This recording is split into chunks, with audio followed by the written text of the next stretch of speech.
कि तेरा इंतजार करेंगे हम चाहे जमाने लग जाए, या तो तू आ जाए या हम ही ठिकाने लग जाए।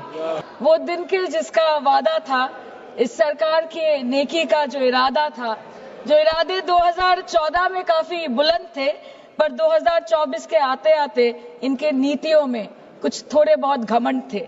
मणिपुर के भाई और बहनों की तरफ से कि जिंदगी यूं भी गुजारी जा रही है जैसे कोई जंग हारी जा रही है, जिस जगह पहले के जख्मों के निशान हैं, फिर वहीं पर चोट मारी जा रही है, फिर वहीं पर चोट मारी जा रही है। सुश्री सयोनी घोष। धन्यवाद अध्यक्ष महोदय, आपने मुझे बोलने का मौका दिया। आज बहुत शेर बोले जा रहे थे सदन में, तो मैं भी एक शेर से शुरू करना चाहती हूँ कि तेरा इंतजार करेंगे हम चाहे जमाने लग जाए, या तो तू आ जाए या हम ही ठिकाने लग जाए। तो सर, ये शेर मुझे अच्छे दिन की याद दिलाता है, वो दिन के जिसका वादा था, इस सरकार के नेकी का जो इरादा था, जो इरादे 2014 में काफी बुलंद थे, पर 2024 के आते आते इनके नीतियों में कुछ थोड़े बहुत घमंड थे, जिस घमंड के चलते पूर्व में नोटबंदी और लॉकडाउन जैसी घटनाएं घटी और जिसके वजह से 700 से ऊपर किसानों की मौत हुई, और जिसके चलते मणिपुर पर प्रेसिडेंट्स रूल तो लागू किया गया, लेकिन बस यही बोलना था कि 22 महीने लग गए और कई लोगों की जानें चली गई। सर, मैंने आगे भी ये चर्चा की थी कि if president's rule was the only solution, why was it not imposed months ago when people were dying? जब हजारों की तादाद में लोग बेघर हो रहे थे, चारों तरफ आग जल रही थी, जब महिलाओं को विवस्त्र करके रास्ते पर घसीटा जा रहा था, जब सिर्फ भारत नहीं बल्कि पूरे विश्व मणिपुर की चर्चा और निंदा दोनों कर रही थी, तब आप कहां थे? Sir, this delay in imposing president's rule proves that the BJP leadership neither had the will nor the competence to handle the Manipur crisis, and the administration watched quietly as ethnic tensions spiraled out of control. Sir, मैं ज्यादा detail में नहीं जाऊंगी क्योंकि हमने चर्चा पहले भी की है, और आज लगभग 2:15 को हम मणिपुर पे आलोचना कर रहे हैं। इतना इंपॉर्टेंस अगर पहले दिया होता तो शायद इसकी नौबत ही नहीं आती। So this is what I think. पर सर, ये शर्मिंदगी की बात है कि आज भारत के एक राज्य में प्रेसिडेंट्स रूल है। ये भी शर्मिंदगी की बात है कि 140 करोड़ की आबादी में 80 करोड़ को मुफ्त में राशन दिया जाता है। आज सर, लाखों नौजवान हैं जो बेकार बैठे हैं। 1 से 2% ऐसे लोग हैं जो सिर्फ टैक्स पेएबल के क्राइटेरिया में आते हैं, और बीजेपी है जो सब चंगासी का कुर्ता पजामा पहन के घूमते रहते हैं।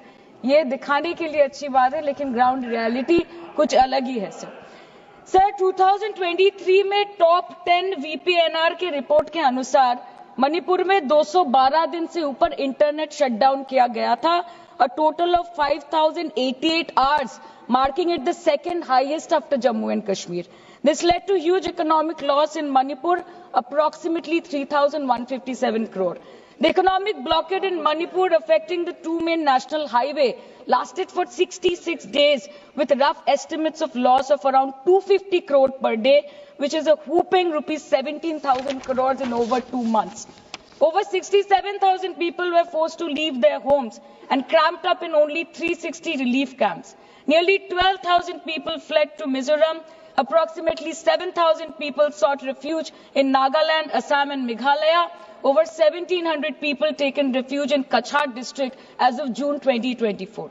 और ये सब तो सर रजिस्टर्ड ऑफिशियल फिगर्स है, न जाने अनरजिस्टर्ड ऑफिशियल और कितने बेघर लोग होंगे जो दूसरों के घर में रह रहे हैं, शायद दूसरे राज्य में रह रहे हैं, दूसरे देशों में रह रहे हैं। ये इसीलिए हुआ है सर क्योंकि मणिपुर की सरकार, डबल इंजन सरकार ने, उनकी मंशा ये नहीं थी कि वहां के लोगों को शुरू से प्रोटेक्शन दिया जाए, कि उनको शुरू से रिलीफ दिया जाए। अगर वही होता तो 22 महीनों से इन्होंने मणिपुर को जलने ना दिया होता। सर, मैं 2 मिनट में खत्म करूंगी। You want to move the resolution, of course we have to be with that. लेकिन 1 अप्रैल 2025, मतलब एक दिन पहले से, मिनिस्ट्री ऑफ होम अफेयर्स ने armed forces special powers act को 6 महीनों का एक्सटेंशन देके मणिपुर, अरुणाचल प्रदेश और नागालैंड में इफेक्टिव कर दिया है। इससे समझ आता है that law and order in Manipur has seriously deteriorated. आज भी बीरेंद्र सिंह जी बीजेपी वाले बोल रहे थे कि 1960 से हजारों रिफ्यूजीज मणिपुर में घुस के बैठे हैं। 2001 का सेंसस रिव्यू करना है और डिलिमिटेशन से पहले एनआरसी लाना है। मतलब आपको कुछ सुधारना नहीं है, आपको बस और बिगाड़ना है। जिस तरह असम में एनआरसी के नाम पे इस सरकार ने 1500 करोड़ से ऊपर फूंक दी और करीबन 19 लाख लोगों को अस्तित्व संकट में डाल दिया। अब वही हरकत दोबारा दोहराना चाहते हैं मणिपुर के लोगों के साथ। अध्यक्ष महोदय, मैं अंत में बस इतना कहना चाहती हूँ मणिपुर के भाई और बहनों की तरफ से कि जिंदगी यूं भी गुजारी जा रही है जैसे कोई जंग हारी जा रही है। जिस जगह पहले के जख्मों के निशान हैं, फिर वहीं पर चोट मारी जा रही है, इसलिए आपके माध्यम से इस सरकार से मेरी यही अपेक्षा रहेगी कि मणिपुर के हालात में सुधार लाए, वातावरण में संतुलन लाए, पहले अपने देश के लोगों को मित्र बनाए, फिर जाके विश्व बंधु कहलाए जाए। That the home minister and the prime minister should work overtime and step outside their comfort zone to address the needs of the people and restore normalcy at the earliest in Manipur. Thank you, sir. Thank you.